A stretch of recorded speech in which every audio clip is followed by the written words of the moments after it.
నీకున్న జ్ఞానాన్ని నువ్వు పంచిపెడితే నీకు కొదువు అవ్వదు. మీకు ఎన్ని పాఠాలు వస్తే అంత ఆస్తున్నట్టు మీలో. మీరంత ధనవంతులు. యేసుక్రీస్తు వారు ఎంత ధనవంతుడు! అబ్బో, ఆయనకు తెలియదంటూ లేదు. లోకము పుట్టినది మొదలుకొని మరుగు చేయబడిన సంగతులు చెప్పాడు. ఆయన తన దగ్గర దాచుకోలేదండి ఆస్తిని అంతా అందరికీ పంచిపెట్టేశాడు. అలా ఆయన చుట్టూన్నటువంటి శిష్యులకు పంచిపెట్టాడు. ఆయన కాలంలో ఉన్న వాళ్ళకి పంచిపెట్టాడు. ఆయన పంచిపెట్టినటువంటి ఆ మాటల్ని అపోస్తులు కూడా మన దగ్గర ఈ మాటలు సమాధి కాకూడదు, మనం కూడా పంచిపెడదామని వాళ్ళు పంచిపెట్టారు. నీ దగ్గరున్న భూ సంబంధమైన ఆస్తిని పంచిపెడితే అది తరిగిపోతుంది. కానీ దేవుడిచ్చిన జ్ఞానము, సత్యం అనే ధనాన్ని నువ్వు పంచిపెడుతుంటే ఇంకా అభివృద్ధి, ఇంకా అభివృద్ధి, ఇంకా అభివృద్ధి, ఇంకా అభివృద్ధి. ప్రతినిత్యం అది పెరుగుతూనే ఉంది, కానీ తరగదు. దేవుడు నీకు ఇంకా ఆ జ్ఞానం అనుగ్రహిస్తూనే ఉంటాడు.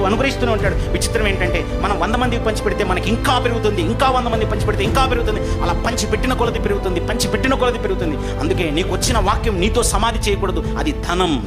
నువ్వు ఎంతైనా పంచిపెట్టొచ్చు.